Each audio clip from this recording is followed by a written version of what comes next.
हिमां भुवनेश्वरी प्रसीद जगत मातृका दैन्येन सहायार्था सर्वदा शुभकामरिणी। हे माता, तुम ही कृपा करो तो आज इस वृत्रासुर से हम मुक्त हो सकते हैं। वृत्रासुर को आशीर्वाद था, हमारी मृत्यु किसी सूखे या गीले से नहीं हो, न सूखा अस्त्र हो न गीला अस्त्र हो। भगवती की प्रेरणा हुआ, जगदम्बा धर्म की रक्षिका है। उस समय इंद्र जब युद्धरत था तो वहां मौली प्रकट हुआ। पानी के फेन जो होता है ना, मौली न सूखा होता है न गीला होता है, और भगवती अपनी शक्ति उस मौली में प्रयुक्त किया और जब वज्र धारण किया उस वज्र में मौली को लगाया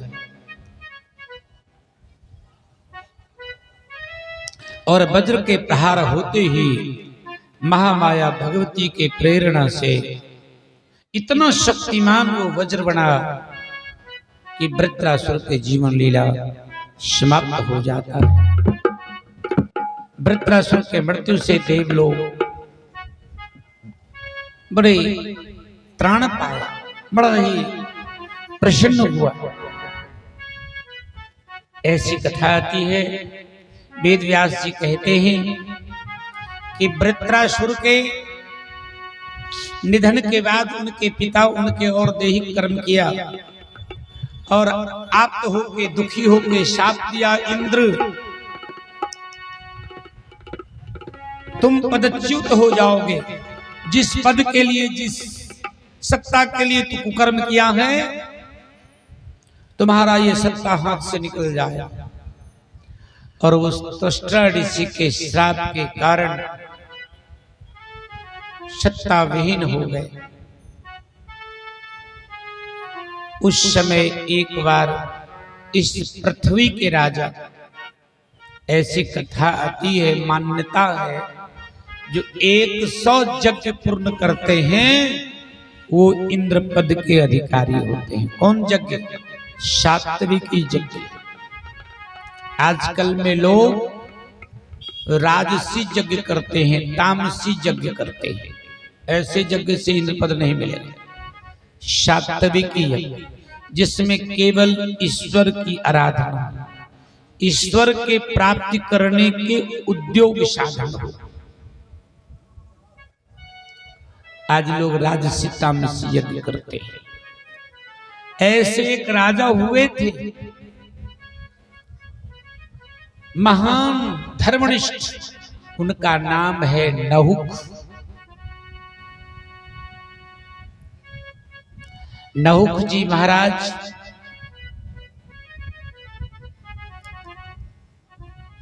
अत्रिय वंशज हैं।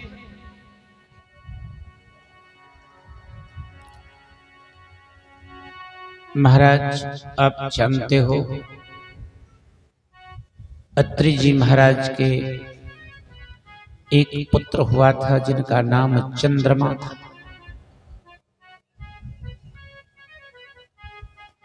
इसी चंद्रमा के पुत्र महात्मा बुद्ध हुए थे।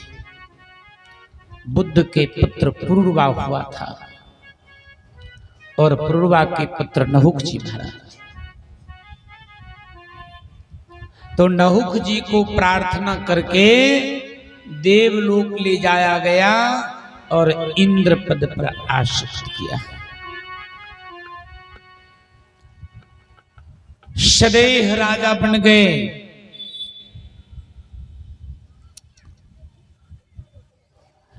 देखो, संपत्ति मिले, शक्ति मिले तो ईश्वर आराधना करते रहना और प्रवीण होके करना, तो तुम्हारी सत्ता संपत्ति अक्षुण्ण बनी रही। लेकिन लोग विपरीत हो जाते हैं,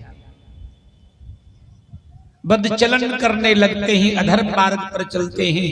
ऐसी कथा वेद व्यास जी जन्मे जैसे सुनाते हैं कि नहुक जब इंद्र पद पर आसीन हुआ तो उनकी बुद्धि में अहंकार आ गया, और एक बार इंद्र पत्नी शची को देखकर मन में विकार आ गया, ओहो अभी मैं इंद्र हूं और ये इंद्र की सेविका है, दासी है, तो इनको मेरे सेवा में आना चाहिए। ये कुबुद्धि हुआ। उन्होंने एक पत्र लिखा, सची मैं अभी देवलोक के स्वामी हूं और तुम देवता के राजा की सेविका हो, मतलब मेरी सेवा में आ जाओ, मेरे निवास में, मेरे कक्ष में, मेरे घर। और जब ये पत्र सची को मिला तो सची घबरा गई। हे माता, हे जगदम्बा, अब तू ही मेरी शील की रक्षा कर सकती हो, अन्यथा अब मैं क्या करूं? राजा के जिद के आगे किसका चलेगा? बृहस्पति के पास गई, गुरु के पास गई, गुरुदेव क्या मेरा दुर्भाग्य है, मेरे पति नहीं है, राज सुख से भी वंचित हो गई और अब मेरे शील भी संकट में है, मेरी इज्जत प्रतिष्ठा भी संकट में है। बृहस्पति जी भगवती के परम उपासक हैं। कहा देवी मैं तुम्हें निवारण मंत्र देता हूं, इस भगवती के दिव्य मंत्र के जप करो, जगदम्बा तुम्हारी संकट दूर कर देंगे, कोई ना कोई प्रेरणा करेगी। विश्वास करो, जो माता के शरणापन्न होते हैं उनके असफलता नहीं होता। कहा गुरुदेव क्या करूं? कहा इस मंत्र के जप करो, निवारण मंत्र के, और एक उपाय बताता हूं, उस मंत्र के प्रभाव से तुम्हारे पास नहीं आ पाएंगे।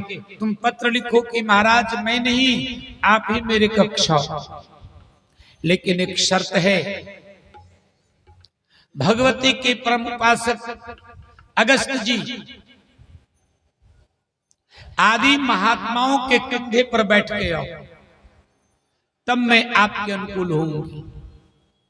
हे सची, वो कामांध है, विवेक शून्य है, धर्म धर्म नहीं सोचेगा। यदि ऐसा दुस्साहस किया तो उनका पतन निश्चित है। तो सची दुर्गा मंत्र के जप करने लगी और पत्र में लिखी कि हे महाराज, आप मेरे कक्ष आएं, फिर आपके अनुकूल होंगी, लेकिन एक शर्त कि वाहन के रूप में, साधन के रूप में अगस्त आदि ऋषियों के कंधे पर पालकी में बैठ कर आओ। महामाया बुद्धि को बदल दी। जब पत्र देखा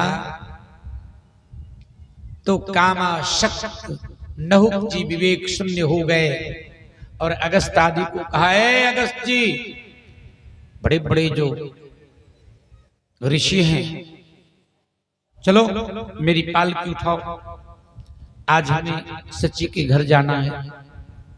तो महात्मा सोचे क्या हो गया इनकी बुद्धि को।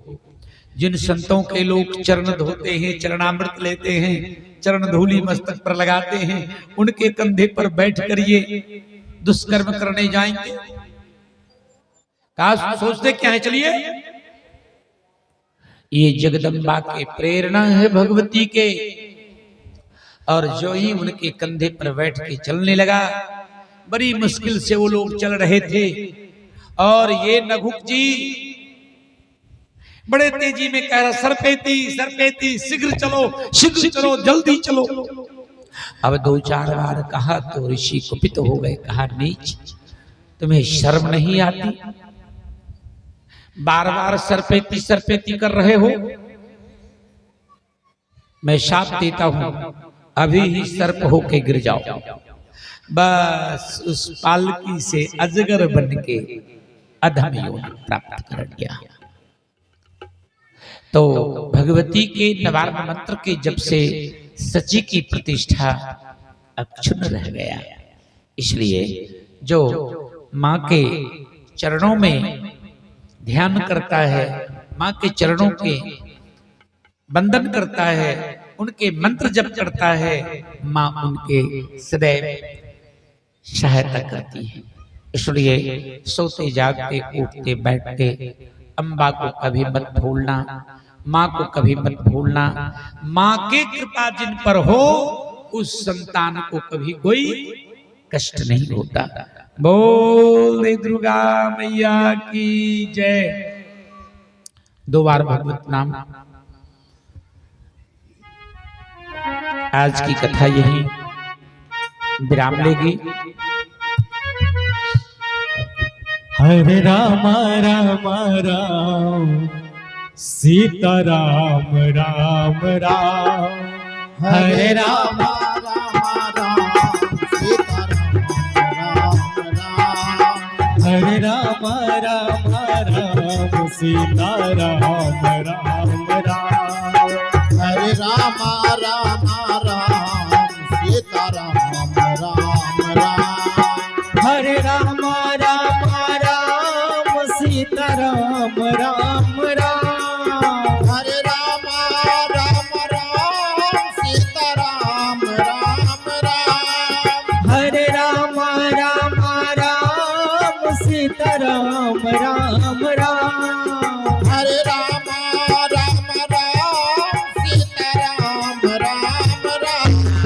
हरे राम राम राम सीता राम राम राम। हरे राम राम राम सीता राम राम राम। हरे राम राम राम सीता राम राम।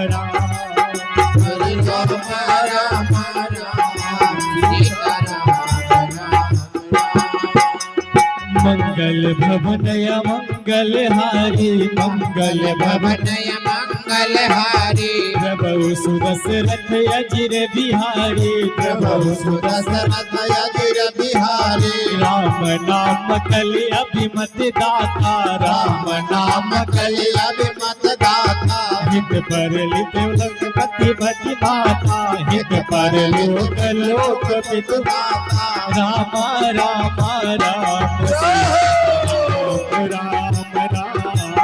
हरे राम राम राम सीता राम राम राम। हरे राम राम राम सीता राम राम राम। हरे राम राम राम सीता राम राम राम। राम राम राम सीता राम राम राम। हरे राम राम राम सीता राम राम राम। हरे राम राम राम सीता राम राम राम। हरे राम राम राम सीता राम राम राम। हरे राम राम राम सीता राम राम राम। हरे राम राम राम सीता राम। हरे राम राम राम सीता राम राम राम। हरे राम राम राम सीता राम राम सीता राम सीता राम राम राम। सीता राम राम राम सीता राम राम। हरि ओम। ओम इदं गंगवी प्रचरणं मे